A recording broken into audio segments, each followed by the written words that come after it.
Hello and welcome to Climbing Daily. Rob Hunter is an obsessed climber and physiotherapist from Northern Ireland. Today we chat to him about his new first Ascent 8B+ Boulder and his own personal take on how the coronavirus has affected small climbing businesses. Look, Rob is a lovely bloke and it's a pleasure to have him on the show.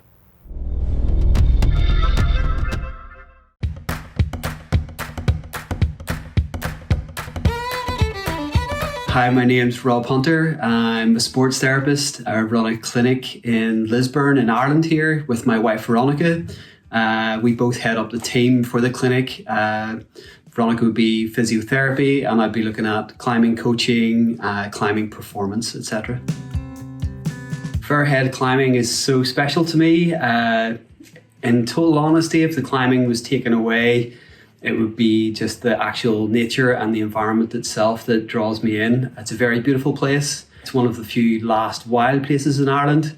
There's obviously an awesome trad crag there as well with, like, you're nearly talking 7 kilometers long with just lots of rock climbing. So if you want to do a bit of trad, you can go for a bit of trad. If you would like to go for some bouldering, you have everything from 5+ walls and slabs to 8B+ steep overhanging compression lines. There's just every aspect of bouldering you could think of up there, and we're very fortunate to have it quite close to home. So there already are a stack of established hard lines at Fairhead. For me, Blondie Sit Start is one of the most iconic boulders in the boulder field itself. It's really steep, it hangs out over a void, and it's quite powerful climbing, which I thoroughly enjoy. Just check out the video, see what you think.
So our business, our clinical practice is called My Therapy Physio and Performance.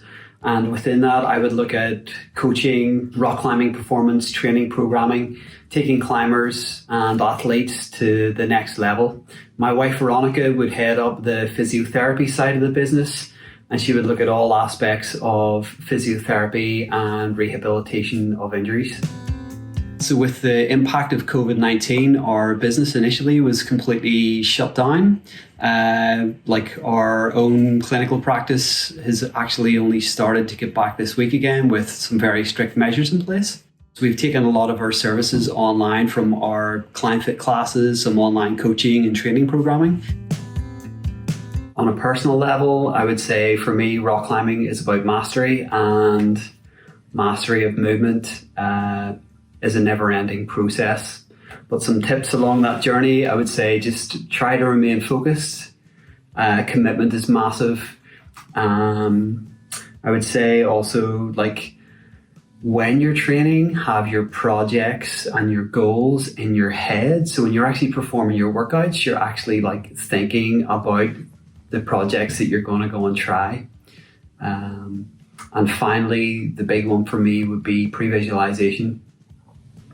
It's very easy to measure and record physical attributes and goals, whereas the psychological side of rock climbing is something that I don't think is delved into a lot. And I think, visualization of your goals and your dreams is very, very important.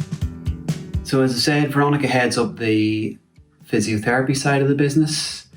She would see a lot of climbing injuries, but also we treat the usual issues from neck and back problems from the non-climbing population.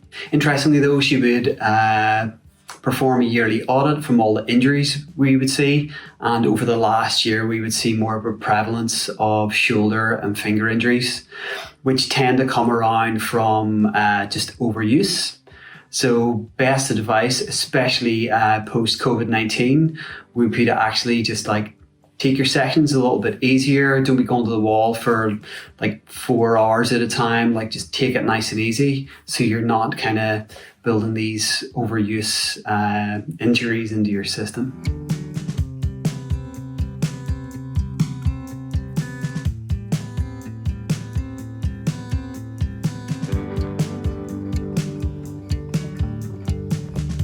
For me, motivation for me is totally intrinsic. I've always been passionate about rock climbing, being in the mountains and being in like wild environments. The psych is just always there, if I'm totally honest. And I don't think there's many people like being that way. I think there's just potentially a rare few people who do just have that. Like Dai Koyamada as well, I can think of. You know, he's just out there developing, doing his thing. And it's like, we're not looking for any kind of,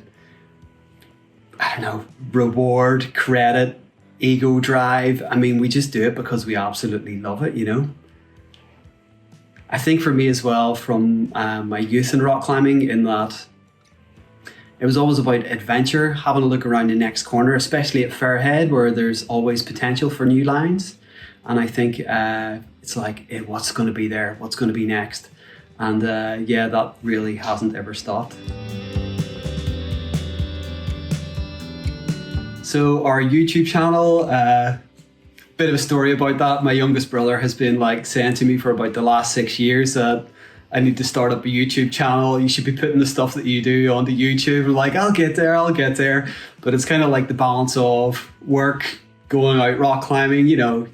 And so with COVID-19 having a negative impact on our working practices, it was an opportunity to actually embrace it and get the YouTube channel going. Our YouTube channel is going to be slightly different in the approach, in that we'll maybe have some of our own climbing on there, just to give people an idea of what's actually in Ireland to climb on. And also we'll have a little bit more on the way of like physiotherapy advice and some climbing performance stuff on there as well.